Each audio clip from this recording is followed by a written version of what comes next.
मेरे को एक ना ऐसी प्रॉब्लम थी जिसका कोई समाधान नहीं मिल रहा था।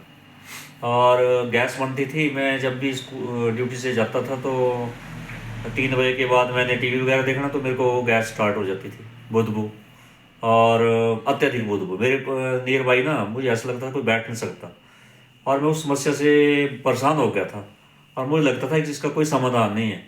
और मैंने गैस्ट्रिक वगैरह की दवाइयाँ भी काफ़ी ली। हॉस्पिटल भी मैंने गया, तो वहाँ से भी मैंने दवाइयाँ दवाइयाँ ली। तो उसका ना निजात नहीं पा रहा था। और उसके बाद मेरे को डाइसेंट्री वगैरह लगी, तो मैं डाइसेंट्री में भी एडमिट रहा 2-3 दिन। ग्लूकोज वगैरह लगा तो मुझे लगा कि अब मेरा पेट साफ़ हो गया। अब इस समस्या का समाधान हो गया। जब उसके बाद मैं फिर ठीक हुआ डाइसेंट्री वगैरह से, तो जब मैं नॉर्मल आ गया उसमें, तो मेरे को फिर वो गैस की प्रॉब्लम स्टार्ट हो गई। और मैं उसके लिए परहेज वगैरह भी करता रहा कि ठीक हो जाएगी। खान पान का भी मैंने थोड़ा कंट्रोल किया, तो नहीं ठीक हो पा रही थी। फिर मैं लास्ट में मैंने वो एक नैन्सी बनियाल है, डॉक्टर आयुर्वेदा के, घुमारवीं पंचकर्मा भी उनका है।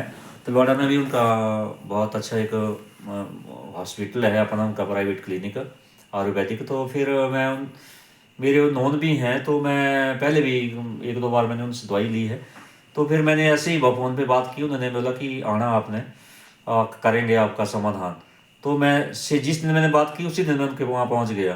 बल्कि वो मेरे को हैरान हुए कि अभी तो आपने बात की, अभी उन्होंने बात करनी थी मेरे से। तो फिर मेरे को उन्होंने दवाई दी।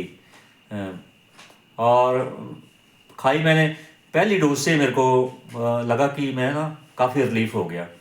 और फिर उसके बाद दिवाली वगैरह थी, तो दिवाली वगैरह में परहेज वगैरह नहीं मैं कर पाया। पर मैं ना कोई 90% मैं क्योर हो चुका हूँ। और मैं बिल्कुल ठीक हो गया था। मैं तो दवाई बंद करने वाला था, पर बीच में परहेज वगैरह नहीं हो पाया। तो अभी तो गैस गूस तो है नहीं, थोड़ी सी जो गैस वगैरह का भी होती है, तो वो उसमें वो बुदबुद नहीं है। और उसमें मेरे को लगता भी नहीं है कि मुझे कोई साई होने की, सर महसूस करने की बात है। पर जब वो वैसी थी, जब वो बदबू थी, तो मैं ना बैठ नहीं पाता था, इतनी बदबू फैल जाती थी कमरे में, सराउंडिंग में। वो मेरे लिए एक समस्या बन गई थी। तो अ, ये मेरे लिए एक सौभाग्य की बात है कि मुझे अ, इसका क्योर जो है वो आयुर्वेदिक क्योर मिला। और मुझे भविष्य में भी और कोई प्रॉब्लमें हैं तो उनके लिए भी मुझे ये विश्वास पैदा हुआ है कि मैं एक अब कहीं और भागने से बेहतर है कि वहाँ फर से क्योर लूँ। और मैं अ, इसका जो क्लिनिक है इनका इनका I very grateful to doctor Nancy Vaidya. तो थैंक यू सर।